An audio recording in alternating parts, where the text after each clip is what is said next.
Hello good morning बच्चों। मैं फिर से आपके सामने एक बार मैं नए टॉपिक के साथ प्रस्तुत हुई हूँ। जैसा कि हम लोगों ने पिछले कुछ वीडियो में पढ़ा था यूनिट सेकेंड का फर्स्ट चैप्टर जो हमारा कंप्लीट हो गया था, उसके पार्ट्स 8 थे और अब हम पढ़ेंगे यूनिट सेकेंड का सेकेंड चैप्टर, इसका फर्स्ट पार्ट आज हम पढ़ेंगे। तो उसमें क्या पढ़ेंगे चलिए देख लेते हैं हम। चैप्टर का नाम है स्वतंत्रता,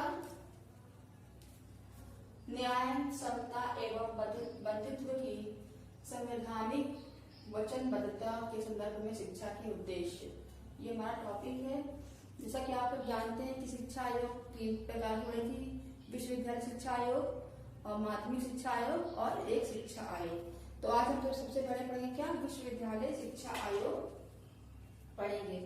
तो स्वतंत्रता प्राप्ति के उपरांत जब देश का गठन हुआ था तो सर्वप्रथम विश्वविद्यालय शिक्षा आयोग का गठन किया गया और इसका बहुत बड़ा महत्व है। तो सन कौन से सन में हुआ था इसका गठन?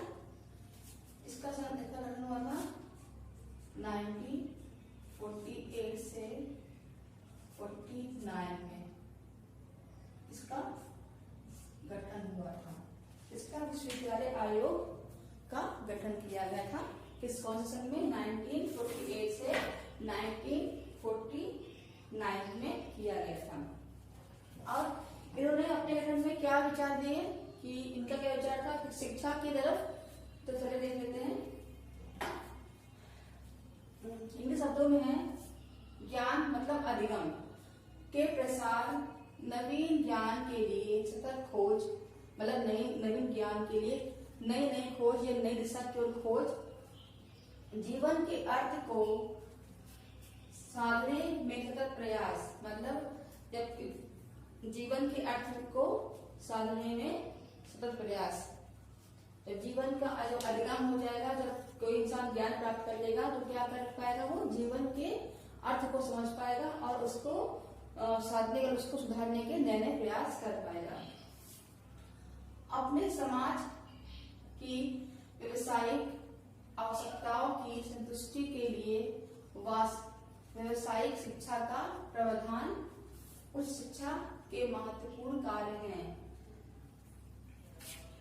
उच्च शिक्षा आयोग ने क्या कहा कि समाज में जो व्यवसायिक आवश्यकता है, व्यवसाय शिक्षा की जो आवश्यकता है उसके महत्व को उसने बहुत महत्व दिया, उसका प्रावधान को बहुत महत्व दिया और कहा कि शिक्षा के क्षेत्र में व्यवसायिक शिक्षा बहुत ही जरूरी है और उसने इस क्षेत्र के लिए बहुत ही योगदान दिए और व्यवसायिक शिक्षा को उच्च शिक्षा के अंतर्गत उसने जोड़ दिया ताकि शिक्षा के क्षेत्र में कुछ छात्र अपने व्यवसायिक शिक्षा के द्वारा सुधार कर पाए। तो विश्वविद्यालय शिक्षा आयोग ने क्या सुधारने के क्या उद्देश्य दिए, किस लिए ये सुधारना चाहते हैं, कि क्या क्या कार्य कर सकते हैं और किस किस क्षेत्र में इनको सुधार चाहिए, इनके क्या उद्देश्य थे।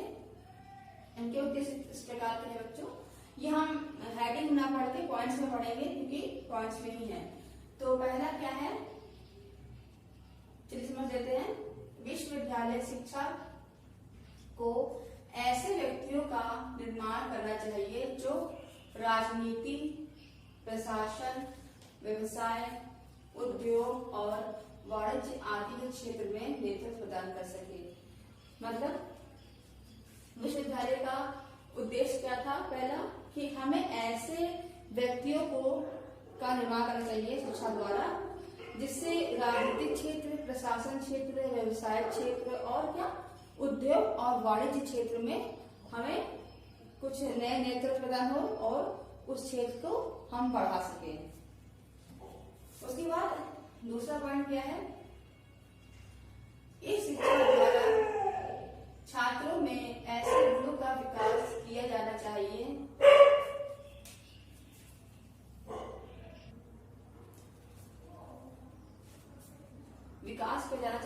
जिससे वे भविष्य में उत्तम नागरिक बन सके और देश में लोकतंत्र को सफल बढ़ाने में अपना योगदान दे सके। दूसरा उद्देश्य क्या था विश्वविद्यालय शिक्षा आयोग का?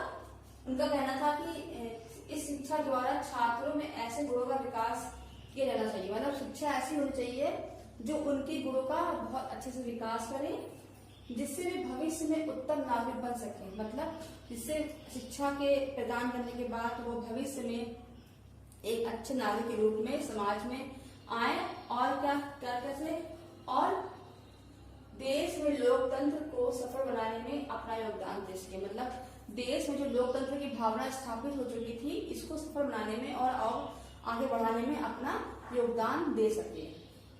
तीसरा पॉइंट क्या है इसका? विश्वविद्यालय को दूरदर्शी, बुद्धिमान और बौद्धिक साहस वाले व्यक्तियों को उत्पन्न करना चाहिए जो समाज सुधार के कार्यों में भाग ले सके। क्या कहा था विश्वविद्यालय शिक्षा आयोग के? क्या तीसरा उद्देश्य क्या था? उनका उद्देश्य था कि विश्वविद्यालय को दूरदर्शी, बुद्धिमान और बौद्धिक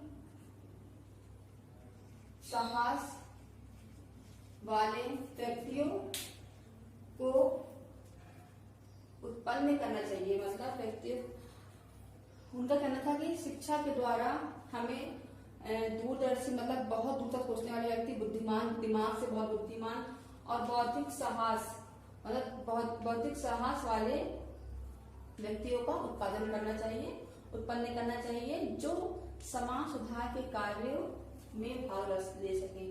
क्योंकि जब व्यक्ति दूरदर्शी होगा, बौद्धिक होगा, है ना, और बुद्धिमान होगा तो वो समाज सुधार के कार्यों में भाग ले पाएगा और समाज में सुधार कर पाएगा।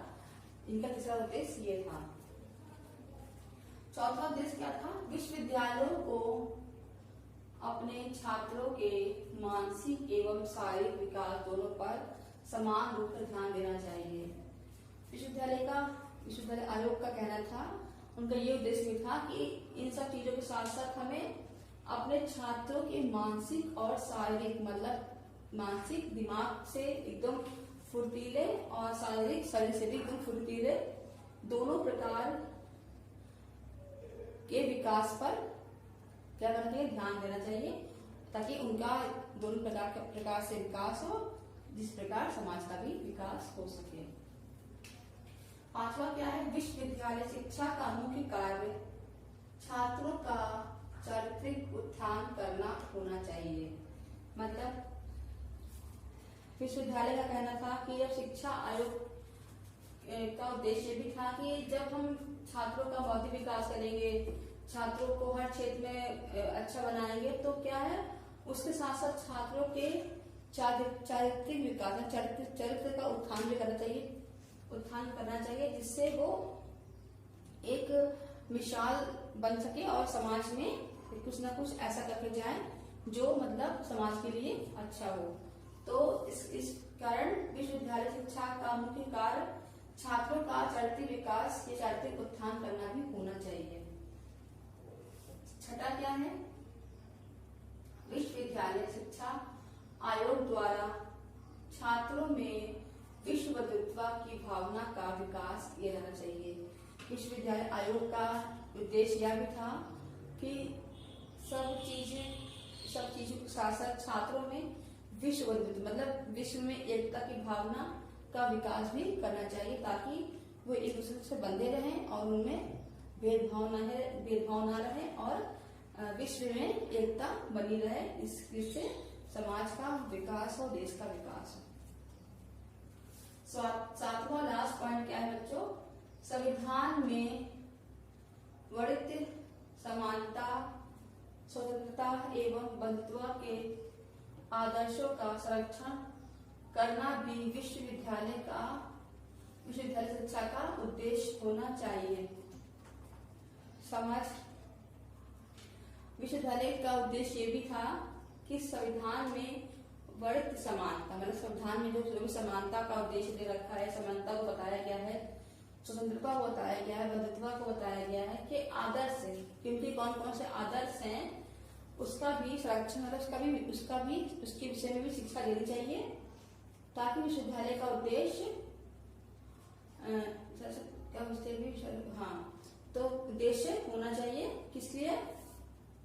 समानता का, एक स्वतंत्रता का और बंधुत्व के आदर्शों का शिक्षा के द्वारा उन्हें ज्ञान देना चाहिए। तो बच्चों हम लोगों ने अब ये सेकंड चैप्टर में फर्स्ट पार्ट पढ़ा है। इसमें क्या है, हमने क्या पढ़ा?